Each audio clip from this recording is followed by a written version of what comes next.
we're going to try to talk about how to harness a critical organizational resource for your teams, which is the information and expertise of the people who inhabit your organization.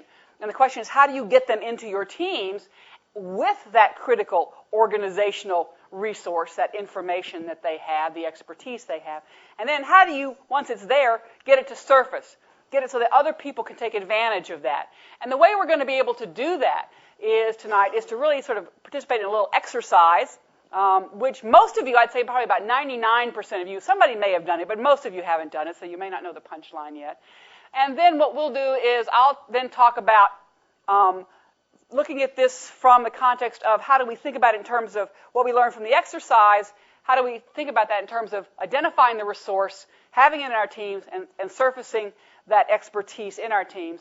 And then what we're going to do is make an application through a quick case study, and we'll use that to really think about how to become more effective and efficient in our teams, as well as more valuable, making those teams more valuable for the organization. This exercise is about an important resource. That's where Maggie started our conversation tonight, is that we're going to talk about an important resource. The important resource we're going to talk about is the fact that people can look at the same thing and see completely different things. In this exercise, all of you looked at exactly the same sentence, and yet, you saw the incredible variety of opinions we had the first time around about how many F's there were in this sentence. And let me point out something to you. This is a relatively easy task, right? Seriously, right? A lot of the problems that we run into in organizations, the answer is not that obvious. And yet, when we have different people looking, they're going to see different things. That ability of different people to look at the same thing and see different things is a critical organizational resource. And I want you to think about the fact that this ability to look at the same thing and see different things is part of what gives us the ability to be creative. It's part of what gives us the ability to be innovative. It's part of what allows our organizations to adapt effectively. But in order to do all of those things, to be creative, to be innovative, to be adaptive, to be a successful organization, we have to learn how to harness this resource. We have to learn how to marshal this resource in our organization. So I'm now going to turn the floor over to Margaret, and she's going to tell you how to marshal and make use of this resource. So the thing I want to talk about here is, and sort of want to focus on is, are more heads better than one? And we want to really focus here on that the issues that we really raised here and we raised in our process is, are there ways to identify how we get these different eyes to actually look at the problem that our teams, our organizations are facing? And then if they have some ideas they want to present, some perspectives they want to present, how do we get those raised in the team and then addressed in the team? And so the question here is looking at differences and conflict as two critical organizational resources in team performance. Now, one of the things I think is important for us to consider is, we've all been in teams, in lots of teams, and, the sort of subtitle here is, are more heads better than one? And the question is, if teams bring more resources to the table, how is it possible that more heads are not better than one? Right? We've got people, lots of smart people in our organization looking at this process. How can we be worse off? And one of the things that happens is we have something called process loss. And that is where actually having more people leads to less good outcomes. And the question is, what happens in those kinds of teams where we see this kind of process loss occur? What we typically would want is process gain, right? We want some synergy to be created. And yet in some teams what we see is they literally suck the life out of what's going on, right? They make us worse off rather than better off. And the question is, why does that occur? And there are a couple of reasons why that happens. The first is that it turns out that actually managing teams is difficult. We've got to do things that we don't have to do if we're making a decision by ourselves. And part of it is understanding what are the decision rules. How do we know when we have a decision, right? Is it, do we have a leader or do we have a manager and that person listens to the advice of the members of the team and makes the decision?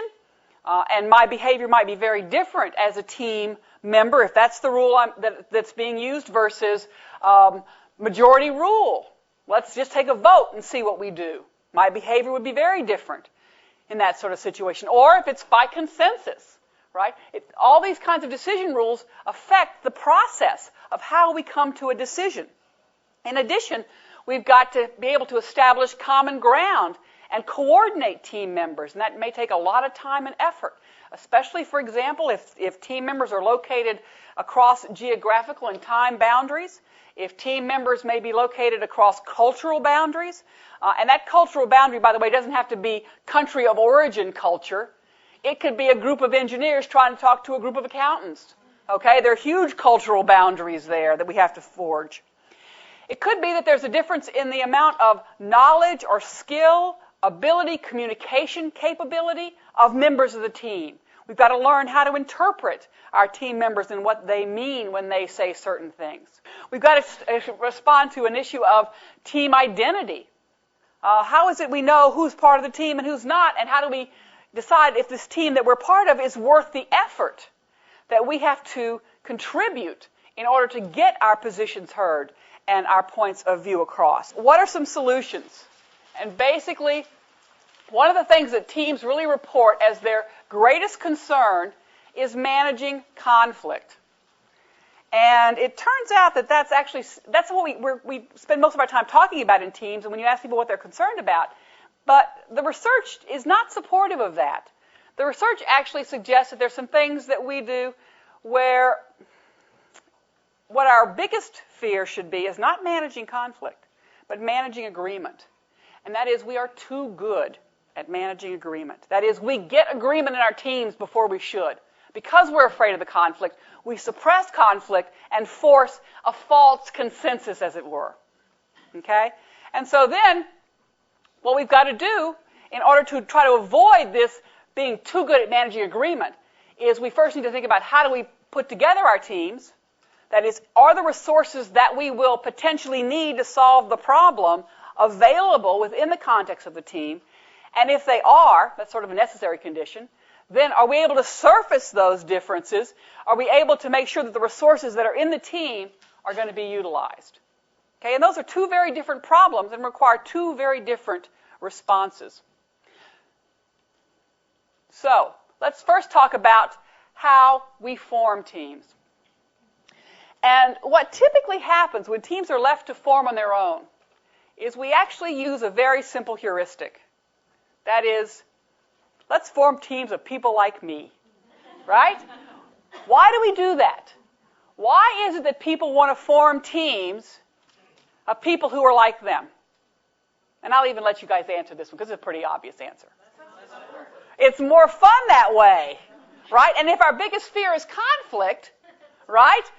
You know, if my friends are all here, because what's the best predictor of interpersonal attraction? Who are your friends most likely to be like?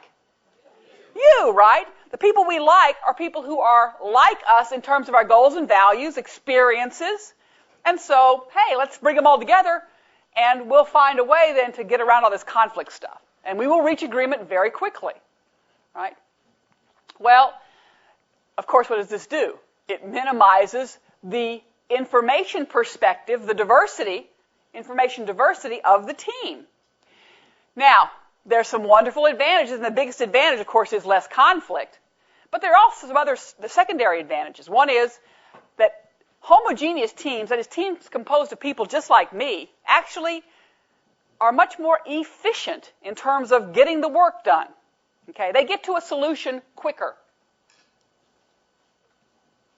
There could be some cost to that too, but their effect, if what we're measuring is how fast do we get out of this team meeting, this is the way to go. Okay, if that's your primary measure of quality. We get validation of position. I like people like me because they think like me. And when they think like me, well, when we have a problem to solve, we all come up with the same answer. Okay, we're done. We can get out now. Right? You sort of see how this thing works, is that if we all come from the same perspective, then we're all going to actually probably focus on the final solution will be what we all believe it to be. There's not going to be very much divergence of opinion. And so there's no conflict. Once again, that no conflict goal. And, by the way, it makes because friendship is one of the big norms, right? It reduces the likelihood we'll be thrown out of the group, right? And one of the big concerns we have in teams, in our organizations, in our social life is who's in and who's out, and please don't let it be me, right? I want to be in this group. I want to be part of this group. I don't want the group to be able to exclude me. And so these kinds of teams actually reduce the probability that people will be excluded because we're so similar. Well, the disadvantages also exist. And the first disadvantage is that if the title was, are more heads better than one? Well, if you have the same head repeated 4 times, it's not clear it's better if what you're trying to do is solve a problem, because the information that's available is pretty much your information repeated 4 times. Pardon? It's louder. Yes. It's loud. And you know what? It's sort of like, it's loud because the echoes are all the same, right? So it reverberates against itself. In addition, what happens is there is very little capacity to learn in a team like that.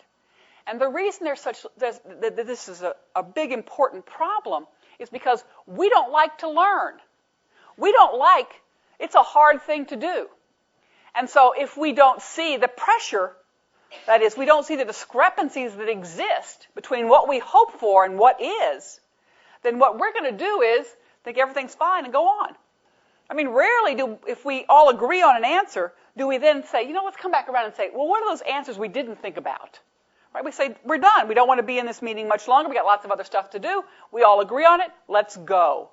Right? And so what happens is the teams lose the capacity to learn because they're not faced with discrepant information, with divergent information.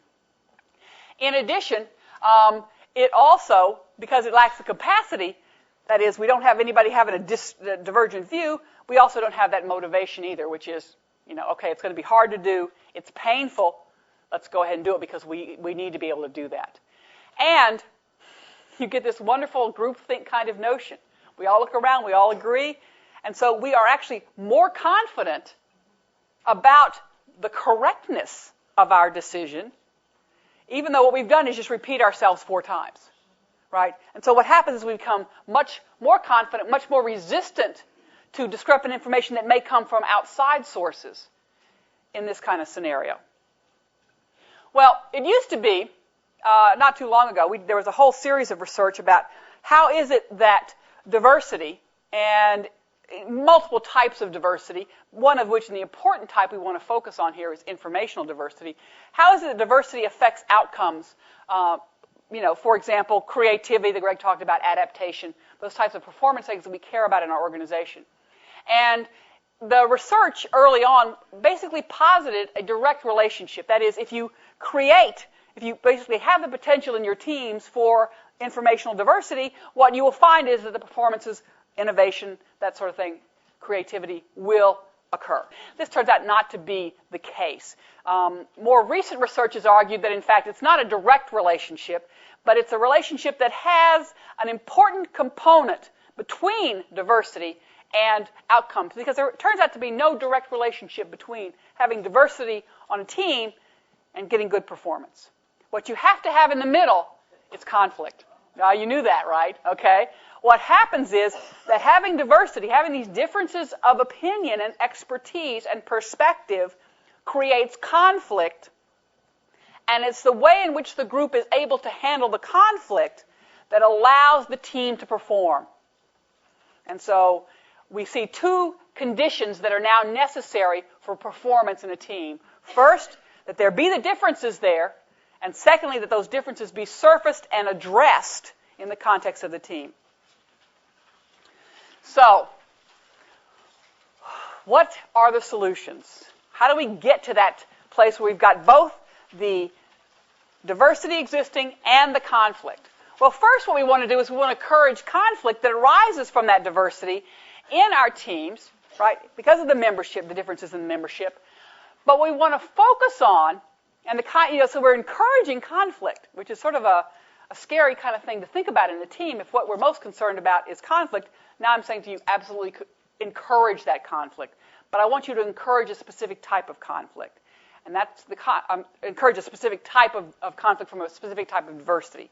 And that is I want you to encourage the informational disputes. That is, how do you think this would be different?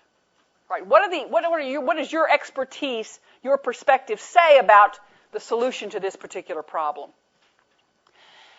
This informational differences are based on experience, expertise, the perspective that people have, the relationship to what we normally think about as diversity, which is ascriptive or surface characteristics, that is gender, race, ethnicity, culture, right, may be a signal of some underlying information or expertise perspective, but it's an imperfect signal. And so if we focus on the surface characteristics, it's sort of there's sort of an observation I made about our past president, Bill Clinton. There are many observations that were made about him. This one I can actually tell in mixed company, because what Bill Clinton did was he was very committed to diversity. It's one of the strong stands that he took early on in his first administration. And so his group of advisors was composed of male and female, black, Hispanic, Asian lawyers. Now, if you look across the room, there was a lot of, quote, sort of what we call ascriptive diversity, right? But every one of his advisors had been socialized about how to think, strongly socialized, in a particular way. And so he might have had some little differences, Southern lawyer versus Northern lawyer, but, in the end, he got lawyers. He got one perspective, right? And so part of what you need to sort of be aware of is, diversity surface characteristics may be some signal about differences, but what we really are trying to get at is where are the informational differences in our organization that we can take hold of. Part of what you need to be able to do as a manager of a team, and one of the first meetings you have, and the more diverse in perspective your team members are, the more you need to do this, is to have that meeting that says, why are we here? And while the team can handle the conflict of having people have different views of how to get to the common goal, most teams can't survive with different goals from team members. So my first meeting of the team is going to focus on what's our goal, what's our mission, and let's talk about sort of where it is and how we are aligned on that. That's where you want homogeneity, right? You want everybody to have the same goal. Once that exists, people believe that everybody has the same goal, that cements the team boundary, which says, why are we here? Why are we in here versus outside with the rest of the organization? And secondly, what happens, and if I understand that you have the same goals that I do, I have a sense of benevolence, of trust that you may have different perspectives because of your expertise, but you're not out to destroy us, the team. You have good intentions, and so it makes it easier for me to hear the differences. If I believe that your intentions are malevolent, I'm not going to listen to you, right? I'm going to try to marginalize you, get you out. But so absolutely, when you think about diversity, there's some diversity that's wonderful in teams, and the diversity that is really damaging is the diversity in goals and values. Well, why is it people may, in fact, have differences and not talk about them? And part of it I've just sort of alluded to, which is this notion of being a part of the team. If I understand what the basis for membership is, and I'm part of that group, I'm more likely to share my expertise or my differences because I don't fear exclusion. I know that I'm an important, valued member of the group. Because the biggest way that teams have control of people and basically can force agreement, right, is if you either agree with me or we exclude you, right? Exclusion is a very painful thing, and we will adapt and, sometimes knowingly and sometimes basically subconsciously adapt our behaviors to be accepted in the team. One of the things that we talk about in terms of cross-functional teams is early on, if you just watch a cross-functional team in its early meetings, you will probably be astounded if you're looking for this at how much the teams talk about what they have in common, rather than what we want them to talk about, which is how they're different, what different perspectives they bring. They talk about all their commonalities. It's called a contrarian, and basically, let me tell you what the next description is: marginalized member, right? And part of what your job is as a manager, right, is to make sure that people don't do that behavior. And part of what you have to do is sometimes you have to pull them aside and say, you know what? Do you want to be right? I do this all the time with my doctoral students. Do you want to be right or do you want to be effective? Which one would you like? You know, in research meetings, this is the correct way to go. Maybe. But what you've got is a group of people who are going to have to work together. Do you want to be right or effective? If you are always the naysayer in a meeting, you will be marginalized. I can guarantee it. Part of what you've got to be able to do is rotate that role so that some people get to be the contrarian. And, you know, sometimes you have to sit on people because they really want to be the contrarian. And you really have to say, no, today what you're going to be is you're going to be the facilitator. No, today you're going to be the record keeper, okay? You're not going to be the contrarian. This is another thing that's really hard to do is pick your fights. Because I think it's important that people share their differences, right? That's what we're trying to talk about here. But part of it also is you've got to be divergent, get those differences out, and then convergent to come to an agreement, right? And part of that's negotiation skills too, right? Of course, it always comes back to negotiation, though, doesn't it? Secondly, well, the other things that we care about, we may actually not know what the rules are. We may be new to the group, or we may just be uncertain. How is it they handle disputes here? Do they handle disputes? Right? And so you kind of tone down your concerns until you figure out the norms. And then what may happen is you figure out the norms. The norms are, we don't do that here. Right? We don't have conflict in our groups. Well, you know, they have conflict somewhere. It may be in the hallways. But what happens then is not everybody gets to participate and think about it. Right? And so it becomes very problematic. Not everything has to be done in the body of the team. But if you're a facilitator, if you're the manager of that team, you really need to think about a couple of points that you need to pay attention to. And thank you for the segue, because it's right here.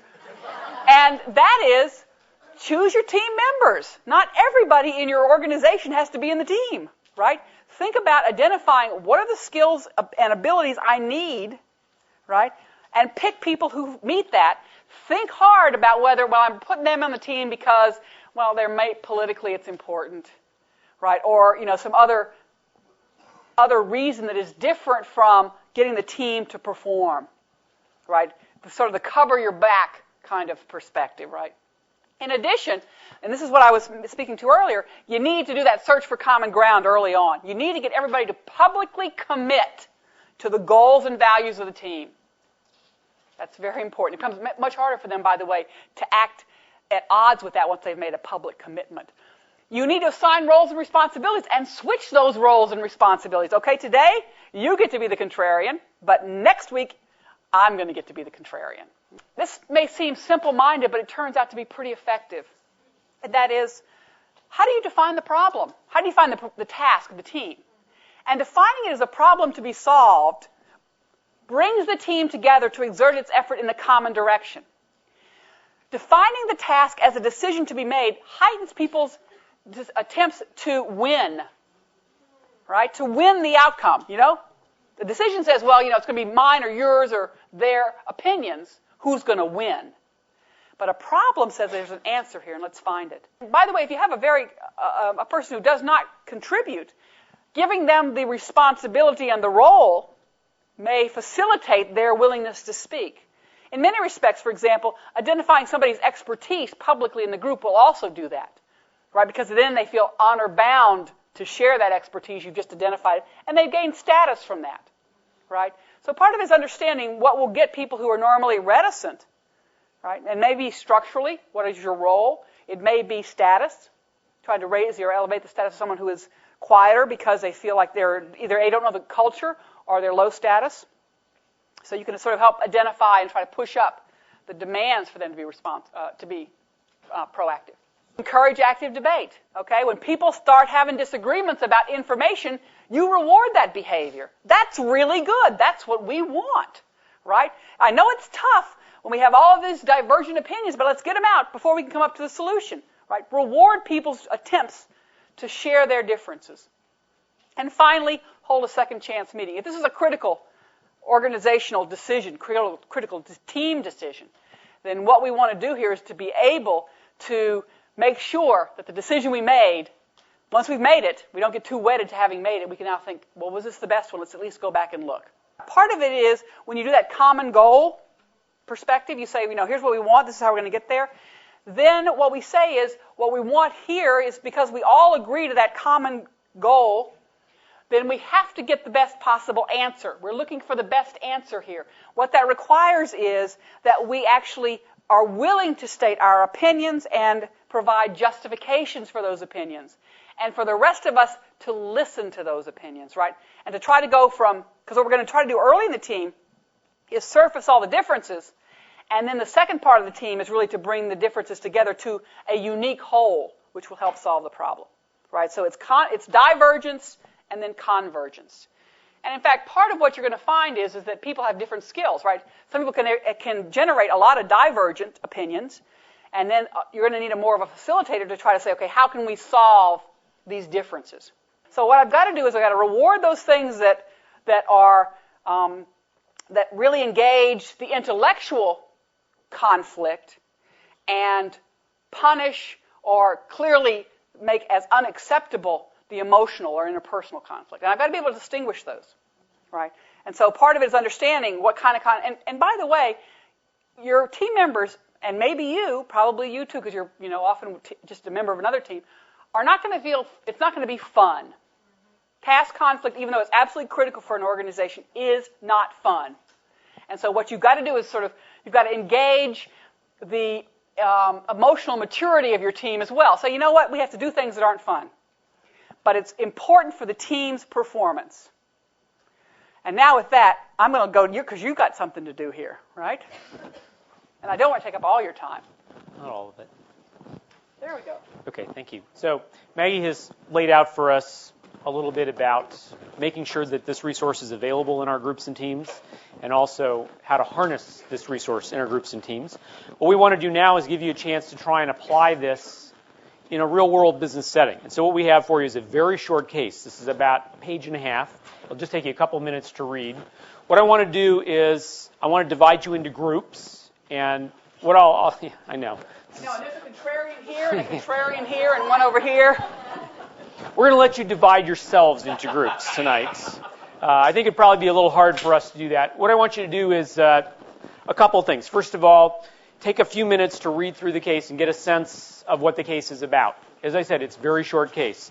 Second thing I'd like you to do then is grab some people around you and form a group. Try to make your groups around 5 or 6 people. I think 5 or 6 people would be a good sized group. And what we're going to do is we're going to give you some time to address the 2 questions that should be on the bottom of the case. First question we want you to address is what mistake was made and who made it in the case. And the second question we would like you to address is what would you recommend about this mistake and who made it. So, as a group, address those 2 issues. We're going to find out now what you talked about in your groups. Before we do that, I do want to mention one thing about what just happened in your groups. Margaret and I are both big believers in practicing what we preach. One of the issues that always comes up when you have particularly large groups is the problem that there may be people who feel reluctant to surface their unique information, or who may feel that there isn't enough airtime to be shared. One of the ways we get around this in big groups is by doing something we call buzz groups. And essentially what you just did is what we call a buzz group. A buzz group is when you take a large group and you break it up into smaller groups. And one of the things you do when you break groups into smaller groups, there's actually a couple things you do. First of all, you increase the amount of available airtime, right? So if we had all 100 of you trying to talk about this case, we would never have had a chance for all of the opinions, all of the unique information that's represented in this entire group to get surfaced. We've now got a much better chance at getting all those unique perspectives surfaced because we let you filter that information in the smaller groups. I might add that another issue that, of course, we run into is something that Maggie referred to, I think, as spectators. We're always worried in groups that people have key information that we don't get to hear about because they spectate. They don't actually participate in the discussion.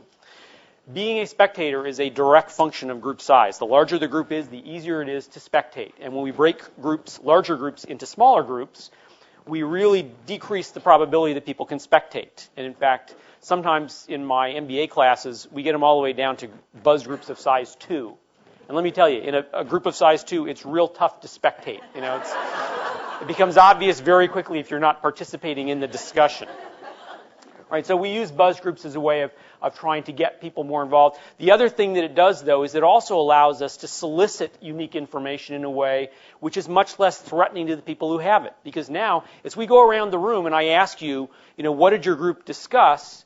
Notice that if you had kind of a wild idea, you had a chance to bring it up in your group. You had a chance to get a little validation from your group. And when you surface it now, you can represent it as your group's idea, right? So now it's not my idea. I'm not going to take a chance or a risk of sounding like a lunatic in front of all these people, but I'm going to say, my group sort of discussed this idea. It wasn't my idea, but my group discussed this idea, and here's what we might think of as a good way of dealing with this. So we use buzz groups as a way of trying to defeat some of the very problems that we were talking about earlier today. We try and make it easier for people to talk by virtue of increasing the amount of airtime.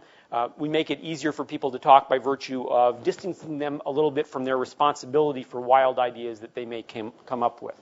Okay, so I want to spend the rest of our time talking a little bit about this case and see if we can work back to applying some of the ideas that Maggie talked about to understanding what happened in this case, what went right, what went wrong, and what we might recommend that they do instead. So let's start with the first question, and let's find out what you talked about in your groups. First question is, what mistake was made and who made it? Let's get a volunteer from one of the groups. One of the groups, who do you think made the mistake? What mistake was it? I want to make sure we understand all the things that your group came up with that Manson did wrong. Okay, so I want to go back to this. You said no agreement on the goal. Was Manson part of this problem? Let's get some other groups involved. Do you think there was any sense? You said he didn't get agreement on the goal. Was there a sense at the beginning of this case what the goal was? Well, that's what we mean. Okay, what do you think the goal is in this case? Is there a goal? The board of directors, Manson, they seem to agree, and who knows, maybe Manson has convinced them because they don't know, but he's convinced them, and there seems to be agreement at least at that level. I think this is part of the issue that Patricia has raised. At that level of the organization, there seems to be agreement that there is a problem that needs to be fixed. And this problem has something to do with the fact that they anticipate scarcity.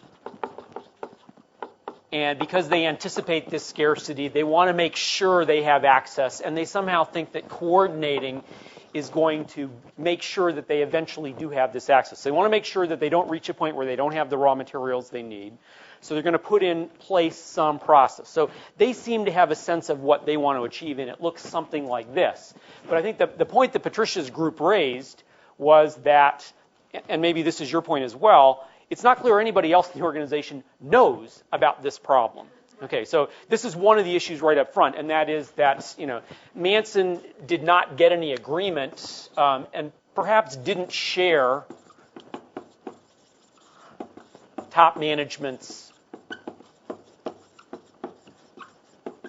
perspective. Okay, so this is, I think, one of the original issues that Patricia raised, is that there is this problem. There is a perception of the problem at one level of the organization. It's not clear that anybody else in the organization, particularly the purchasing agents down at the plant level, have figured out what this issue is or what this problem might be. So Manson and the board of directors are taking action to fix a problem that nobody else actually realizes exists. So the plant purchasing execs may be competing. Let me ask you something. It's Tony, right? Is this competition good or bad for the organization? Is this a good reason to be coordinating? If they're competing for these resources, should we be coordinating? Or should we let them go ahead and compete? Okay, so this suggests that there may be some goal or mission disagreement across levels of the organization. Okay, I want to go back to Patricia's group because they raised some other issues. We've got some other issues up here about mistakes that Manson may have made. So I think the next thing you said was they picked the wrong person, right? So they've got this goal. They've decided they're going to coordinate purchasing, and so they insert Mr. Post into this position. Okay, now, why was Mr. Post the wrong person? Okay, so this suggests something else that Patricia's group certainly alluded to, and that is that we have to put Post up here. I think you said there was plenty of blame to go around. So let's see if we can figure out what we think that Post did wrong. And let me emphasize something. This case is very interesting on a lot of levels. A lot of people think maybe Manson did something wrong. A lot of people think maybe Post did something wrong. In real life, most of us never get to be Manson. A lot of us get to be Post. So I think it's real important for us to figure out not only what Post did, but what we can do to help Post in this process. Okay, so Manson puts Post in place. And what does Post do? He adopts a bureaucratic solution that results in bureaucratic behavior. Okay, it's bureaucratic. Enlarge on this a little bit. Exactly what did Post do? Well, he didn't get any information from anybody who actually knew what was going on the plant. So no information search. Instead, and this really harkens back directly to what Maggie talked about, right? We've got all this unique information out there, and yet somehow Post decides to make this decision based on almost zero access to this information. I got to ask you this question. This comes up every time I read this case. What the hell is he doing that he doesn't have time to go out and meet these people? I can't quite figure this out. I'm too busy to go talk to these people. I just, I don't get it. But anyway, I want to talk about the letter for a minute. A lot of people want to talk about the letter as a vehicle for persuasion or as a vehicle for management. And what do you think about this letter? Okay, I'm sort of hearing lots of solutions. So let me tell you the three things that often come up, and I think I just heard all of them. One is maybe nothing has happened, right? So the plant purchasing execs are sitting there going, maybe if we ignore this, this will go away. Manson hasn't followed through. Okay, so that's one possibility. Another possibility is that they have simply decided that they're going to circumvent this new rule. And so my $60,000 contract just became two $30,000 contracts. Or, that's right, or my $90,000 contract just became two $45,000 contracts. And lo and behold, there's no reason for me to report to Mr. Post in this process. And of course, the other possibility is that Post, and some of you have already alluded to this possibility, is that Post picked the wrong number, because Post really doesn't fully understand what's going on in this organization. And in fact, the average contract turns out to be less than $50,000. So this is simply the wrong number. Now, the key that I think you've raised here, Celia, is that he doesn't even know, Post doesn't even know which of these various possibilities has occurred at the end of the case, because Post really has not opened up this channel of communication. A lot of people talk about the timing of this letter. A lot of people also talk about the tone of this letter. How would you characterize the tone? Several of you mentioned some words that you thought sort of characterized what you think about this. Bureaucratic, autocratic. The IRS got moonlight. Yeah, I guess so. Okay. So this is clearly very much one-way communication, isn't it? I mean, one of the things that it clearly does not do is it does not elicit information. It does not elicit the unique information or perspectives, the unique information that is available among these 20 plant purchasing executives. Somebody rewrite this letter for me. Is there a way, even if we leave aside the fact that the letter may not be the best strategy for initiating this, can you rewrite this letter in a way that makes it a little bit more effective? What do you think? Let me just ask you a real quick question. Do you think the plant purchasing executives see Post as a solution or a problem? A problem. Okay. I mean, everybody agrees that they look at this letter and they go, oh, geez, one more thing to do in the middle of this busy purchasing period. This is very good. I think the only hope that Post has, and I think you're right, Tony, you can't write the perfect letter because some mistakes have already been made, but the only hope Post has is to try and change their perception, to see Post as a facilitator of the solution to a problem rather than as a new problem for these people. Yeah, Celia. Well, this is certainly a very interesting issue because, once again, this depends on what it is that Post is doing in this organization. So, for example, if we, and I'm sorry, I don't know your name. April. So if April's letter is successful, I'm not taking power away from you. I'm helping you do your job more effectively. You're going to run into problems. And, I think one of the most interesting solutions I've ever heard volunteered for this case is a lot of people say, if Manson went to the purchasing executives and said, the board thinks there's a problem. They think there's going to be scarcity of resources. What do you think we should do about this?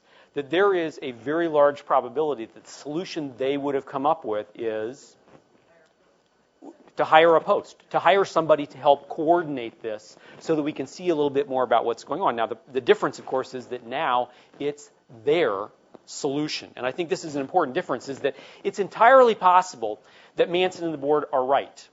It's entirely possible that coordinating could be a very effective solution to whatever problem they see. But I think what a lot of you have touched on is that even if their solution is correct, the people down below in the organization, A, don't even know there's a problem. And they're certainly not sold on the fact that post is a solution to whatever that problem is. To them, post just looks like a huge problem. Now, I want to back up because a couple of you have raised issues about what post might have done instead. And one of the things that people always say is that what post needs to do is initiate communication. If we go back to what Maggie was talking about earlier, clearly this is an important solution. We initiate communication. We at least open up the possibility that if there is unique information either about what this problem really looks like or how our organization can most effectively solve it, opening up that channel of communication is going to give us the best possible chance to solve that problem. We're going to get the most perspectives, the most expertise involved in trying to initiate a solution. How do you think post should do this? Okay, so one of the things that post can do is he can go out, and let's say you are our plant purchasing execs. You can go out and visit all of these people and talk to them and get their ideas. Are there other solutions? Certainly one of the things that's clearly missing from this letter is whatever the information is that the board or Manson had that somehow justifies taking any action at all. I mean, let's go back to the point that you raised, which is the culture here is that these people operate independently. We are now pulling the entire rug, apparently, out from under this by installing post in the middle to control and command this process. And although we could rewrite the letter in a way which, at some level, makes it a little less of a command and control and more of a facilitation role, the fact is we're still changing things. So if there is urgency, one of the things that we can do is we can try and communicate some of that urgency so that the plant purchasing executives own the problem. And once again, opening up the channel of communication. And I think this is a key issue in this case. It not only gives us information, it also gives us a chance to provide them information. And, going back to this idea of, if Manson had gone down and talked to these people, a couple things might have happened. One is they might have come up with post as the solution, or they might have come up with another solution that is better than post, and which, by the way, does not conflict with the current culture of the organization, and which really sits a little better with them. Larson definitely has some information that post could use, and I want to go back to this point because one of the interesting issues in this particular case is, let's say you're post and you don't think you can afford to not do anything despite the time crunch. You don't have time to do all these site visits, and yet somehow you have to jumpstart this process. We've got most of the solutions up here that people usually come up with. One is to bring them in. What do you think about this bring them in solution? Do you like this solution or not? All right, well, let me give you a suggestion to think about in this circumstance, which I think is an interesting way to try and finesse this problem a little bit. And it brings me back, Tony, to the letter and what might have made this letter a little bit more effective. Post clearly does not have time to visit everybody. And yet he has to create a sense. I think this building trust is a very important point. I'm going to add another word here, which is the word credibility. Now, I can imagine that this letter would have been much more effective if they believed Post really understood what was going on at their level. They don't really know anything about him, and I think going back to Laura's point, he's never seen their perspective from their point of view. They don't know that he knows anything about them. One of the ways that he could use Larson very effectively was to ask the following question. And it comes to an idea. We've been talking about the idea of inclusiveness. The idea of inclusiveness is simply opening up those communication channels.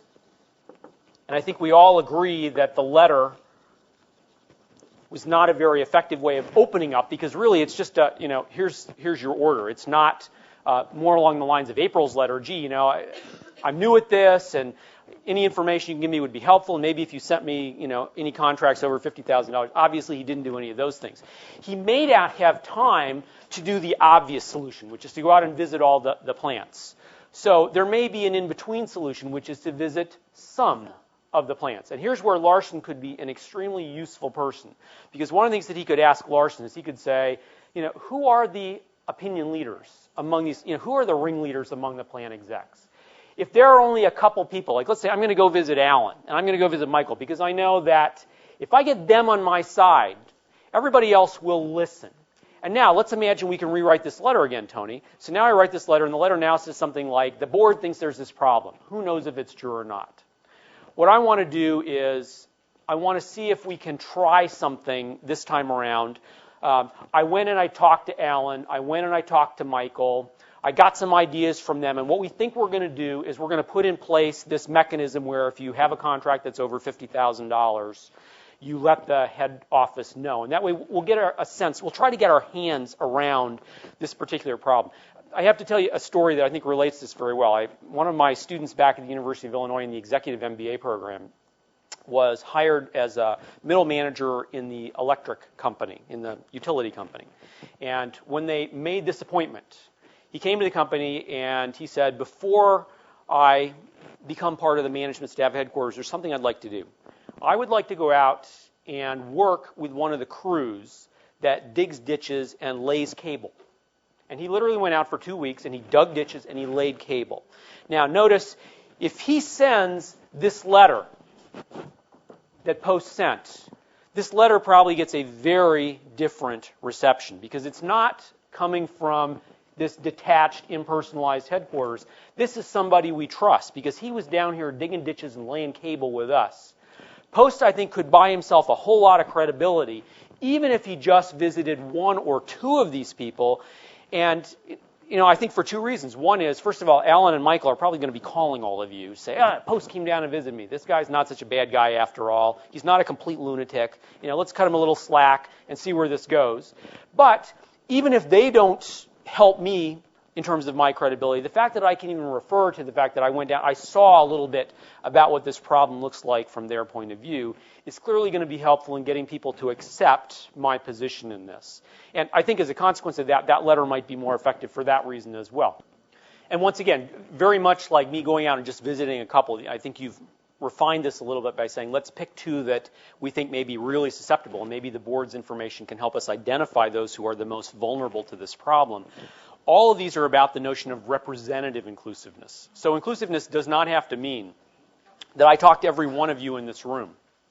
It does mean that I have to talk to enough of you that the rest of you know that I have seen enough of your perspective that my decision-making can take into account the kinds of unique information that you might be able to bring to the table. By the way, some other interesting solutions that have been raised for this case. One of the things we might also do is I could go talk to Michael and I could talk to Alan and I could say, why don't you guys go out and talk to some of these other purchasing execs? I'm sort of new at this. Maybe you can give me a little sense of whether you think this is a real problem. And if it is a problem, if the board is right, what is it that we can do to try and address this problem? And I think, once again, this gives us two very different things. First of all, going back to Maggie's point, it gives us the unique information. It allows us a vehicle for drawing upon the information that's available. And once again, representativeness is a way to get access to that information without necessarily begging the chaos of getting everybody involved in the decision-making process. But the other really critical thing that it does is that when we open up this channel of communication, if we open it up as a two-way channel of communication, we not only get to find out what people's ideas are, what their unique information is to help us inform better decisions, we also make them more owners of this problem and owners of the solution. And once again, I go back to what I think is the most key point in this case.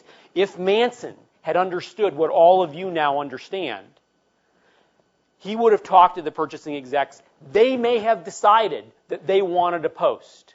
And their reception of Post would have been completely different if it was their idea than if it was Manson's idea. I think there's lots of ways we can refine this representativeness. This is something, by the way, that I do in a lot of my classes. In my classes, I want my classes to be a good learning experience for my students because I want my students to tell the university that my class was a good learning experience for them at the end of the term. And one of the ways that I manage this is that I create an inclusive vehicle in my classes. What I do is I ask my classes to elect a course committee, usually the second class of my course, and they elect 2 or 3 or 4 students who act as the mouthpiece for their organization, the class, to give me feedback about what's going on. Now, what I think is real interesting about using course committees is, first of all, I don't have to talk to every student because the course committee makes sure that the general sense of what's going on is represented. If Alan and Michael represented the other purchasing execs, I don't have to talk to all 20 of them. I can talk to a couple of them, and we'll know pretty much what's going on. But I think the other key issue is it gives them a sense of control, and I think this goes back to the point that you raised. I'm sorry, your name is? Mark. The point that Mark raised, which is that particularly in the context of this organization's culture, if we open up an inclusive process that promotes buy-in and ownership on their part, we are not changing the culture of the organization by virtue of putting in a process which makes it more likely that we will be able to successfully solve the problem. Okay, I'm going to turn it over to Margaret now, and she's going to wrap this up for us. Here are the conclusions. Well, part of what we want to sort of wrap this up with is a restatement of what we hope is the obvious now at the end of these 2 hours, and that is that differences of perspective, of expertise, of experience are critical resources in your organization, and they are oftentimes underutilized, either by the individuals not being willing to share their expertise or the teams not being constructed in a way that allows the individuals to have those expertise, to allow those expertise and differences to surface. In addition, we have organizations that are highly conflict avoidant. And even if you have all of the potential solution, you have all the potential perspectives that you need, without conflict, they're not going to be raised, and they're not going to be divergently expressed, and then therefore they can't be convergently used to basically create, to innovate. And so you've got to think about, do I have enough diversity here? And we can sort of go back to a variety of perspectives and suggest that, if you have a very dynamic and changing environment, you're going to need more information diversity in your teams to respond to that dynamic and changing environment. Basically, because oftentimes you don't really know exactly how much information expertise and diversity you need, and so you need to sort of mirror what's in the environment, the demands from the environment. So there's not enough information sometimes, and when it's there, we oftentimes don't create a situation where it's easily surfaced so that we can have access to it. And if we think about this, one of the things that we sort of the reward that we get from this process is that as we are able to surface these differences and then manage the conflict to be able not only to surface them but to get them to be integrated, we create the potential for innovation, for creativity and adaptation in our groups. And one of the things that we also need is, once we've done all that, what that also helps us with is buy-in and implementation, right? Because once maybe the group has come up with the perfect solution, or maybe Post came up with the perfect solution, but if people don't buy into the process, then you're going to have a hard time implementing it. There are going to be a lot of people who will either put aside the letter, it wasn't delivered, I never got it, right? Or we have solutions now where there's nothing worth $50,000 that we purchase, so I never have to say anything to you. We find ways around it. If people are bought into the implementation, or they're bought into the solution, the implementation flows much more easily. And so we're trying to manage multiple processes with these teams. One is to try to get the best solution to the problem, but once we have that solution, we also have to implement it. And so part of what we've tried to sort of identify today is really a lot of mechanisms to help you become more effective in utilizing the resources that are